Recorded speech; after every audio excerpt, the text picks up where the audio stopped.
আরে কি রোজা রাখছেন যে যৌতুকের টাকা দিয়ে ইফতার করা লাগে? আপনার রোজা আপনাকে অভিশাপ করবে, বদদোয়া দিবে যে তুই আমারে বেইজ্জত করছস। তুই কেমন রোজা রাখলি যে ব্যয়ের বাড়ির জিনিস দিয়ে তোর ইফতার করা লাগে? এত ছোট লোক। আমি গত বছর না তার আগের বছর জানো আপনাদের সিলেট শহরে এক মসজিদে আলোচনার সময় বলছিলাম, এরকম প্রশ্ন দিয়েছে একজন যে মেয়ের বাবা তার আর্থিক সঙ্গতি নাই, তারপরেও আপনার মেয়ের শান্তির জন্য, মেয়ের সুখের জন্য মেয়ের শ্বশুরবাড়িতে ইফতার দিতে হবে। অনেকে বলে খুশি হয়ে দেয়। আরে ভাই, খুশি আমাকে দেয় না কেন? আপনাকে কেন দেয়?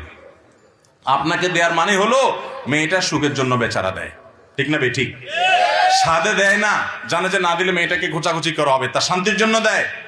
এগুলো চাঁদাবাজি।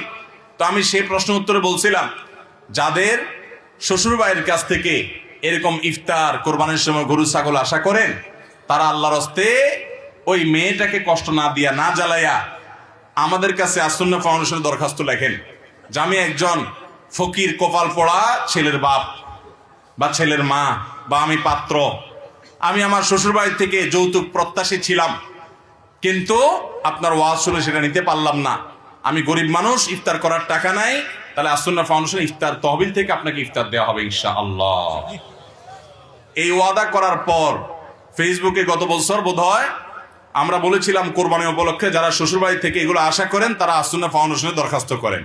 এক লোক ঠিকই আমাদের অফিসে ফোন করছে, অফিসে ফোন করে বলে যে হ্যাঁ হুজুর বলছিল, তো এখন আমি তো এটা দাবি করি।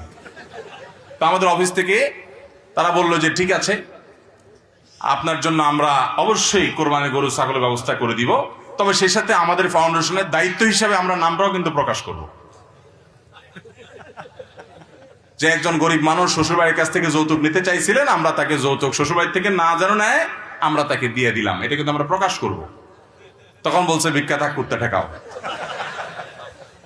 আর দরকার নেই। তো ভাইরা আমার, এই সমস্ত যৌতুক আমরা এগুলোকে ঝাঁটা দিয়ে বিদায় করবো তো ইনশাআল্লাহ। খবরদার মেয়ের বাবার বাড়ি থেকে এগুলো আশা করবেন না। বলবেন যে খুশি হয়ে দেন না, খুশি হয়ে নেবেন না।